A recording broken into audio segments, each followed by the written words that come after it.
Mr. Blackwell is looking for a mother for his son, not a wife for himself. Please keep that in mind. Do not have any appropriate ideas. I understand. I won't overstep. In truth, I had only finalized my divorce that morning. I had no interest in marrying another man right now. But if I could take care of a child and have a place to stay, I would not have to spend money renting an apartment. For me, trapped in such a desperate situation, this was a very good chance. Butler Whitman nodded and led me into the dining room. Beside the long dining table, a young father and son were locked in a silent battle. The calm, cold-looking man held a bowl and spoon, his face dark. Leo, just one bite, please? The gloomy little boy bit his lip and refused to back down. After a long while, the man sighed and put down the bowl in defeat. Mr. Blackwell, another applicant is here. The man slowly turned around. He wore simple black trousers and a white shirt. The top button was undone, faintly revealing his collarbone. I had seen his face before on financial news. He was too handsome and too striking. One look was enough to remember him forever. The moment I saw his face, I finally relaxed. He was Adrian, the richest man in the world. There was no reason for a man like him to scheme against a divorced woman as broke as me. His deep gaze swept over me lightly, his voice carrying a trace of exhaustion. Try it. I had to perform well. If I could stay, at least I would not have to sleep on the street tonight. Holding the bowl, I smiled gently and walked toward Leo. Leo shot under the dining table. Only a pair of dark, grape-like eyes remained visible. No! Make her leave! I don't want her to feed me! They are all bad women! It seemed that before me, Leo had already met several stepmothers. I looked around and noticed superhero figures everywhere in the house. An idea immediately came to me. I picked up a superhero figure and placed it under the table beside Leo. Don't worry. I'm not here to feed you. I'm here to feed Spider-Man. After saying that, I pretended to feed Spider-Man. Eat more. You need to be full before you can save New York. A child who doesn't eat will have skinny arms and legs. If he can't even protect himself, how can he protect the city? Leo lay beside me with a pitiful look, as if he had been completely forgotten. Only when his nose turned red from anxiety and he was about to cry, did I act as if I had just discovered him. Oh my, is there a tiny hero here too? Spider-Man, can you share the rest of your food with him? Only after he eats can he grow as strong as you. I lowered my voice and pretended to speak like Spider-Man. Of course. Only when you're full will you have the strength to save the world. Then I returned to my normal voice and smiled as I brought the spoon to Leo's mouth. Do you want to eat now? Leo nodded hard and immediately took the spoon into his mouth. After several big bites, he even glared at me accusingly. Why aren't you feeding me more? Are you scared? Scared I'll become stronger than Spider-Man? Bad woman! I laughed. By accident, I met Adrian's eyes. I saw the tension between his brows ease. He gave me an approving smile. I knew I had passed the interview. That night, I stayed in the estate. 4-year-old Leo and I lived on the second floor. Adrian lived alone on the third. Butler Whitman reminded me again and again. Miss Nora, I must emphasize, you must never go to the third floor. A woman once got bold and sneak upstairs in the middle of the night trying to climb into Mr. Blackwell's bed. Mr. Blackwell had security throw her out on the spot. I nodded repeatedly and promised I would never cross the line. Leo was very independent. At only 4 years old, he could sleep by himself. That saved me a lot of trouble. The next afternoon, when Adrian came home from work, I was feeding Leo at the front of the mansion. There was a pet leash around Leo's neck. He sat side by side with a golden retriever on the lawn. They were both enjoying themselves. Adrian's face darkened on the spot. Nora, what the hell are you treating my son as? Nora, what the hell are you treating my son as? His voice was cold and sharp. I trembled. Before I could say anything, Leo spoke first. Daddy, Nora and I are role-playing. Look, I ate way more than Max. Woof, woof! Adrian's frown deepened. Woof, woof! Butler Whitman hesitated before speaking. Mr. Boutwell, Miss Nora's method is a little unusual, but it clearly works. Before, no matter how we chased after Leo to feed him, he refused to eat. But this afternoon, Leo already ate 2 large bowls of pasta and even swore that he must beat Max. Adrian coldly looked at Leo, who was eating without the slightest dignity. Fine. But people and dogs should still use separate tableware. Please don't worry, Mr. Blackwell. Your dog is very clean. It didn't even touch Leo's spoon. Adrian froze. The next second, his face turned black and he turned around and went into the house. Because Leo had eaten too much, I had no choice but to walk him and Max around the garden for half an hour. What I did not know was that Adrian was standing by the second floor window, watching us. Butler Whitman sighed again and again. Miss Nora really is impressive. Leo usually doesn't like eating, talking, or exercising. But in just one day, he has changed so much. Mr. Bracknell, this time, we may truly have found the right person. When I went upstairs, Adrian was sitting on the sofa in the first floor living room. His long legs were crossed, and his presence was outstanding. I removed the leash from Leo and was about to take him upstairs for a bath when Adrian suddenly stopped me. Nora, let's talk. I handed Leo to Butler Whitman.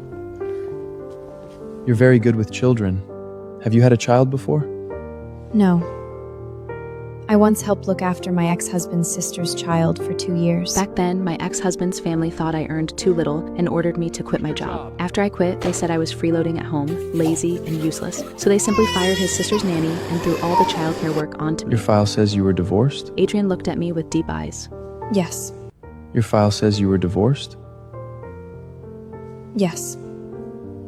Why? Adrian looked at me with deep eyes. We had different values. This child has no sense of security. He only wants to stay at home. He refuses to go out and he refused to go to kindergarten. I'm busy with work, so I want to find a patient human to be his mutton. I will sign a pre-medal with you. There'll also be a prentrate notification. I nodded. I understand. Families like theirs all did this. Although my last marriage had been for love, the gap between our backgrounds was too large, so I had also signed a prenuptial agreement. So when that love finally wore dubly into nothing, I was left with nothing in the divorce. Even my wedding ring had been taken back. After thinking for a moment, I said seriously, Actually, I'm already satisfied as long as I have a place to stowed. We don't need to legal register the marriage. The marriage certificate is for Leo. I want to find him a long-term matz. That will do as you say. I will give you $20,000 a month for living expenses. It will be for your personal use, don't worry. That money will belong completely to you. As for married life, I have no need for it for now, so you will still sleep on the second floor. Okay. I have no need for that either. and just like that, on the third day after my divorce, I got married again. Just like my first marriage, there was no wedding. At dinner, Butler Whitman specially asked the kitchen to add a few extra dishes. Adrian handed me a diamond ring. That's not necessary. For Leo.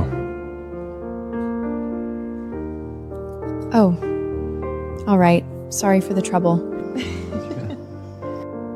That night, I had just lain down when Leo pushed open my door and stood there nervously. Nora, What's wrong, Leo? can you read me a bedtime story? I'll ask my daddy to pay you more. Of course, if you don't want to, forget My it. heart softened instantly.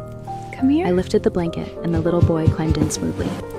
That night, Leo fell asleep in my arms while listening to my bedtime story. Early the next morning, Adrian was shocked when he heard about it. Once again, approval showed between his brows. Noah, thank you for your hard work. I'll add another $10,000 to your monthly allowance. Mr. Brackwell, that's too much. After all, I had done far more in my last marriage. But when I got divorced, I was so broke I could not even afford a motel. During the day, I looked after my ex-husband's sister's child. At night, I cooked for my ex-husband. After satisfying his physical needs, I still had to get up in the middle of the night to clean the house. Even so, when we divorced, the Reed family said I had enjoyed 3 years of good life. I really like Leo. He may seem cold on the outside, but he is warm inside. He is very kind. I only read him a story. It was nothing difficult. I suddenly felt something small and warm grab my right hand. I looked down and saw Leo holding my hand, looking up at me. His little face was serious, but his dark grape-like eyes were watery. I did not expect him to be moved so easily. The women who came before me cared only me about pleasing me. They ignored Leo's feelings. The extra $10,000 is decided. Since I could not refuse, I could only thank him. Thank you. From that day on, Leo became inseparable from me, until one day I needed to go to the hospital for a checkup and get my medicine. I promised I would come back as soon as possible, but Leo held my hand and refused to Leo, let go. are you going to the hospital with Miss Nora? God bless us. Leo is actually willing to leave the house. In the end, Leo came with me to see the doctor. The doctor said my depression had improved recently and encouraged me to keep staying positive and relaxed. After we came out of the consultation room, Leo asked, Nora, are you sick? Does it hurt? His face was full of worry. Looking at his innocent, concerned little face, If it hurts, I can give you candy. If you eat candy, you can forget the toy. Dada told me that. my tears fell without warning. Nora, I will eat properly. When I grow up, I can protect you. Then you'd better grow up quickly. When the two of us walked out of the hospital with red eyes, a low-key black Bentley was parked at the entrance. Adrian was leaning against the car. Mr. Blackwood, why are you here? Adrian picked Leo up. Seeing his son calm and composed, Adrian's eyes turned red. Whitman told me Leo left the house with you. I was worried, so I came to check. Daddy, as long as I'm with Nora, you don't need to worry. Adrian looked deeply at me and nodded. Daddy understands. Nora, I want to raise your allowance again. No, that's too much. Please don't. Nora, is there anything you want? I struggled for a long time before saying, Can you help me find a used car? Around $5,000 in total would be enough. It would make it easier for me to go out. You can choose any car from my garage. The cheapest car in your garage costs more than $200,000. I don't dare to drive it. Adrian nodded. Fine. Early the next morning, beside Adrian's luxury cars, there was a $5,000 used Ford minivan. He also invited a psychologist, said to be famous worldwide, to the house. Mr. Brackwell, your wife needs her family's company. Please don't put too much pressure on her. I'll remember that. The diagnosis was the same as the hospital's. Only the medicine prescribed to me was replaced with imported medication I had never been willing to spend money on before. The next day, I drove Leo out to play. He used to have no sense of security. First, we went to an amusement park. Then we went to a farmer's market.